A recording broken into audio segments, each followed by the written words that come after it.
Welcome to a story that's as old as time but as relevant as today's world. A tale of two cities, Sodom and Gomorrah. What lessons can we draw from this ancient biblical story? Why did these cities face such devastating judgment? And how does it speak to us in the modern world? Stay with us as we unfold one of the Bible's most dramatic and thought-provoking stories. What if the decisions you make today could change the course of your future tomorrow? The story of Sodom and Gomorrah is not just about destruction. It's about choices, consequences, mercy, and hope. Join us on this journey through ancient history and discover how this timeless story can impact your life today. Our story begins with a man named Abraham, a righteous man chosen by God. Abraham's life was a journey of faith, and in Genesis 18 he found himself at a pivotal moment. A conversation with the Lord about the fate of the cities of Sodom and Gomorrah. Genesis 18:20-21, NIV. Then the Lord said, "The outcry against Sodom and Gomorrah is so great and their sin so grievous that I will go down and see if what they have done is as bad as the outcry that has reached me." Sodom and Gomorrah were notorious for their wickedness. The cry of their sin had reached God. But before judgment was executed, God revealed his plan to Abraham, offering a powerful glimpse of his mercy. Abraham was known for his righteousness, but what makes this moment significant is his compassion. He pleaded with God not to destroy the righteous along with the wicked. Genesis 18:23-24, NIV. Then Abraham approached him and said, "Will you sweep away the righteous with the wicked? What if there are 50 righteous people in the city? Will you really sweep it away and not spare the place for the sake of the 50 righteous people in it?" Abraham's plea reveals the heart of intercession, praying on behalf of others, even when they seem undeserving. How often do we stand in the gap for those in need, whether in our families, communities, or even entire nations? God agreed that if there were just 10 righteous people in the city, he would spare it. What a picture of divine mercy. But as the story unfolds, we see that even 10 righteous individuals could not be found. In Genesis 19, the angels sent by God arrive in Sodom. Lot, Abraham's nephew, welcomes them into his home. Lot knew well the dangers lurking in Sodom's streets. This city had fallen into the depths of moral corruption, greed, violence, and unspeakable sins. Genesis 19:4-5, NIV. Before they had gone to bed, all the men from every part of the city of Sodom, both young and old, surrounded the house.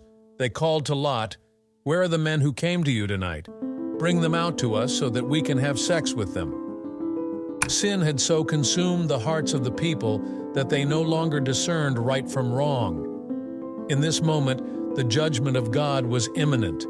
But amidst the chaos, God's mercy still shone through. The angels warned Lot, urging him to gather his family and flee the city, for destruction was near. They told him to leave everything behind, not even to look back. Genesis 19:15, NIV. With the coming of dawn, the angels urged Lot, saying, "Hurry, take your wife and your 2 daughters who are here, or you will be swept away when the city is punished." But what happens next is a powerful reminder that even when we are rescued, hesitation and attachment to the past can jeopardize our future. Lot's wife, disobeying the angel's command, looked back at the city as they fled. Genesis 19:26, NIV. But Lot's wife looked back, and she became a pillar of salt. Lot's wife was consumed by her longing for what she had left behind. How often do we cling to our past, our comforts, even when God calls us to move forward? Then it happened. The judgment came. The cities of Sodom and Gomorrah were utterly destroyed. Fire and sulfur rained down from heaven, leaving nothing but ashes.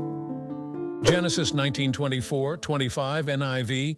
Then the Lord rained down burning sulfur on Sodom and Gomorrah from the Lord out of the heavens. Thus he overthrew those cities and the entire plain, destroying all those living in the cities, and also the vegetation in the land. This wasn't just about the physical destruction of cities. It was a powerful message about the consequences of sin and the seriousness of ignoring God's warnings. So what can we learn from this ancient story?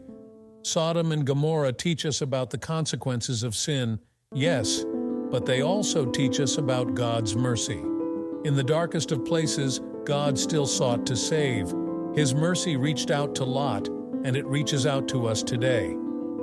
In our lives, we often face moments where we must choose.